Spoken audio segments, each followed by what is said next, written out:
Hey YouTube, it's Matt with REV'S Reptiles, and today I'm going to do a reveal instead of an unboxing. Let me tell you, I filmed the unboxing, but it didn't go well. Not because of the snake. The snake's great. Big shout out to REV'S Exotic Pythons, or sorry, REV'S Exotic Reptiles. Love the extra R's in there.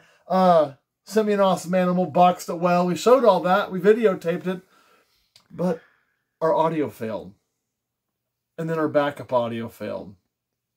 Literally. So it has no audio. And we thought, man, we put this thing back in the box. And of course, like, we can just recreate it. Of course, this is days later because we filmed it. They discovered he had no audio. And I said, there's no way to redo. You can't redo an unboxing. Maybe some people do. I don't know. But we don't, simply because how in the hell am I going to redo an unboxing? Because whenever I do an unboxing video or something like that, I don't see the animal. Sometimes the box will be open previously, like the time Caleb picked the box up. So I had him open the box and just check and make sure whatever was in the bag was alive, which was doing great. Put it back up, put some tape back on it, and he just kept it until I came home. So when I film that, you get a real honest reaction of me seeing the snake for the first time.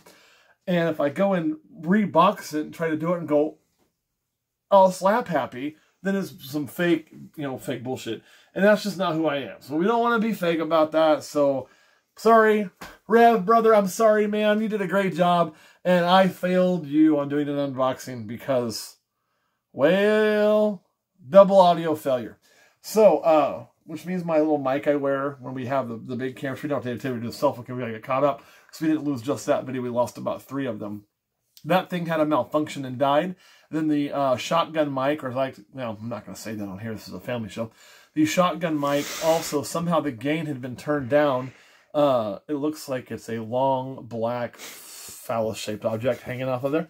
It somehow had the gain got turned down and just moving, so it wasn't picking up anything. So we literally had no audio. So, sorry, brother. But I still wanted to do this animal justice. So we said, we're going to do a YouTube reveal. So that's what this is going to be. So hiding under this little water dish here from way back in the day is the snake in question. And this is an animal, before I reveal it to you, and I'm going to tell you on Patreon, kind of, oh, I guess I should tell you that too. So before I reveal this animal, how did I get it? I got it from REV'S Exotic Reptiles on our Patreon. So yes, we always tell you that if you join our Patreon, you join our Discord, there's a for sale area. We buy there too. In this case, somebody said he had some, so look at, he just posted them and I bought one right away. And I paid instantly too, because that's how we roll around here. And anyway, you can sell there. And I buy there, and I sell on that area. But it's not just me. It's not a forum built for me to sell animals. It's a forum built for all of the members to jointly sell animals to each other. We all rise together, right? That's a fact. And I wanted to make a spot where people could do that. And it's not a rip on Morph Market, other places out there. But not only could you do that, but you could do it amongst people you knew. So I wanted to kind of become the first stop for those folks who they're selling to folks they talk to. And, after that, maybe they go to Morph Market if it doesn't sell there. Because it's more fun to sell to the people you know, and then you get to see the animal or hear about it, especially when you first start breeding. And when you first start out, you're a little tighter with those animals, right?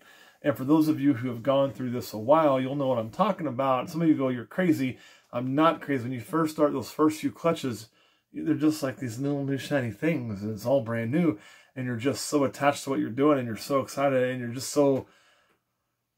I was overcome with pride over like being able to do it. So like happy with myself that I was able to actually breathe. I was really worried I screwed it all up, all those things. After you kind of get your feet wet, you've been doing it a while, and you're popping clutches out, and now you're thinking, man, I ain't got space. I got to get rid of 100 of these bad boys. So it does, the emotions of it change. But there, when you sell that, you're going to be able to see where it's going, know who got it, and it kind of strengthens those emotions. Man, I wish some of my first snakes came from people who I knew really, really well, so I could show them how they were doing. I still send a lady pictures of my dog on his birthday. I got it from me, I don't know her. It's just shit like that, right? So anyway, this snake, when I first started, was one of those snakes that we would have dreamed over, or did dream over. It was outside of the price range we were ever going to pay, okay? It would have been... I want to say at the time, well over $20,000 when these first hit the market all day long. It's a simple 2-gene combo, but over 20 grand all day. And now the price has come down considerably. A lot. A whole lot. Where these things are and very ownable. And on top of that, there's a recessive gene in the 2 here before I reveal it. And the cool thing with that is we needed that recessive. I needed another male with that recessive gene, so I've already got it, but I'm overworking that male, if I'm being honest. We have him running at capacity. I can't put any more work on him. I have other females that I'm now using to make heads because I can't put more work on that male. I've got other ones I'm going up. So I needed at least one more male just to work the females I currently have. And we wanted to have something with a kicker gene, skill of variety, and this was actually exactly what we were looking for. So, without further, I believe there's a movie that says, without further gilding the lily, I think. Shout out to A Knight's Tale with Heath Ledger, dearly departed. Although that wasn't his line. That was the line of the guy playing Chaucer. Anyway, which is a famous poet for those of you who don't know your history. Let's pop this out and share with you what we got. And man, I'm just so happy with the snake. It is literally, so I keep doing that. That's how you build drama, people. It is just a perfect example of what I wanted. And when we get to Patreon, I'll explain why this example is the one I chose, because he had multiple to choose from. Here we go. This time I'm really going to do it. Like, for real. No, really. Here it goes. There it is, y'all. There it is. So what we're looking at here is one beautiful banana pied. Look at the color. Did we put the right filter on? Or we forget to do that this time? I think we forgot to do that. We forgot to do that. So let's get the actual natural filter on this thing. If I can figure out how to do it. Well, maybe I can't now. It's too late. We already started. That's all right. We'll do our best. So the colors are going to be a little muted, at least in our camera view. So hopefully they're showing up for you perfectly well. Before anybody wonders, those, don't you do it. I see what you're thinking. Let's not do that. These are banana spots right there. Okay, so they don't rub off. So this thing is just phenomenal. It is perfect for what I wanted. When it comes to pied stuff, and this is a banana pied for those of you that didn't figure it out. When it comes to pied stuff, many people have different taste. This one, honestly, from a standpoint of what snake would have been the smart one to pick, may not have been the best one to choose, because there was one that possibly carried another gene, which would make more sense. This one they don't think does, don't think did, still would. They don't think it does.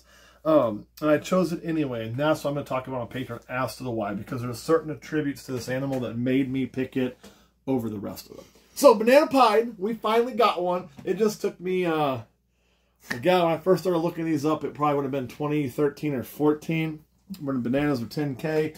About the first thing everybody tossed them to, of course, was a pastel, which looked like shit, and then a pied. And I looked, holy crap, turned the market on its head. You know, people see things today now like, oh, that's game-changing. Oh, like, you know, like they'll see, you know, the Pompeii, which is a beautiful, beautiful animal. And it's game-changing. Well, it isn't, it isn't. It's an awesome animal, and it's worth everything. But this was literally, truly a game-changing animal. The banana gene was a game-changing animal, although a lot of people lost their ass on it who invested in it at certain points in its arc because it came down so far. But this was an animal that nobody, I don't think, could even imagine for something as simple as 2 genes.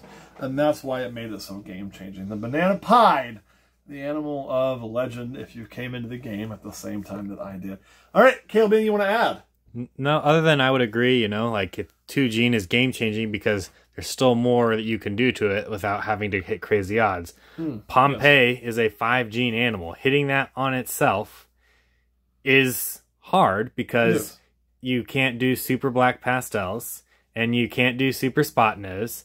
And if you hit an ivory, if you use an ivory male, you don't know there are all those parts in there. So it's really a long shot odd.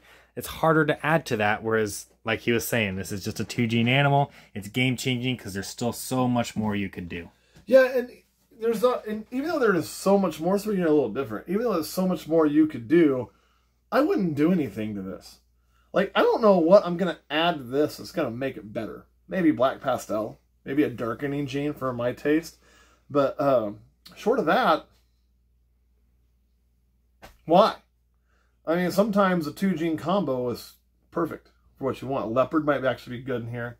Blitz might actually be good. Keep Spider the hell out of this because you're gonna get rid of everything cool. And I love Spider, but Spider with pied makes all that white, and I think these animals need that pattern. The reason I consider it game-changing versus Pompeii is the Pompeii is very hard to make. It's 5 genes, and it wasn't meant to be a rip on the Pompeii if it came out that way. because you're not going to see the Pompeys with the average person is going to just flood the market with them. But here, and you weren't seeing that here either, but when it came to ball pythons, as they were taking off and all those genetics were there, that was a fly, by the way, for anybody that's curious, this hadn't been seen. I mean, we were still getting out of kind of the dark ages when it comes to genetics. We had a lot of genes in play. You know, there was a lot of recessive genes. I want to say when banana hit, things like clown had probably already been out, Xanthic had already been out, ghost had already been out, albino, and some of those toffees and things like that. But when this banana came out, and it turned the market upside down, and everybody was in this mad rush to buy bananas, and of course the sex linking really drove that market down faster than it should have, and being incomplete dominant didn't help. But when it came out with pied and you hit this, everybody was just amazed over the snake, and people started saying, I can do that. Where with the Pompeii, it's a lot harder to do that. And when people are amazed with it, they, you know, I don't think that it just didn't feel the same as it did to this. This felt to me like it was one of those things where, man, if you had a banana pied, you were the fucking shit, right? And now they're much more common, you know, but they're still every bit as beautiful. Also, one of the differences is, you know, you take out like something like a Pompeii, some of those really cool snakes, some of the things I really like, even the Suma, you may get non-snake people go ooh and ah a little bit. GHI Mojave, some of those really just, you know, really cool animals, even like our multiple 5 and 6 gene animals that we've got, people are going to ooh and ah. But the non-snake people, you pull this out, this banana pine out, and with that white, that purple, that goldish, and that the orange that comes through, they just lose their shit. This is one of those snakes that takes non-snake people and makes them snake-curious people, and it happens like that. That's to me why this is game changing. Listen, guys, never start watching Trailer Park Boys all the time before you fall asleep. You start talking like Ricky and you can't speak English anymore. That's bad. So no more Trailer Park Boys at bedtime, or I'm going to start talking stupider than I already am. See what just happened? I did that one on purpose, though. All right, Caleb, anything you want to add? Nope. All right, guys, that's all I got. We're going to go to Patreon and talk about why we chose this cute little monkey right here. And again, this is a banana pied male from REV'S Exotic Reptiles. We'll see you next time.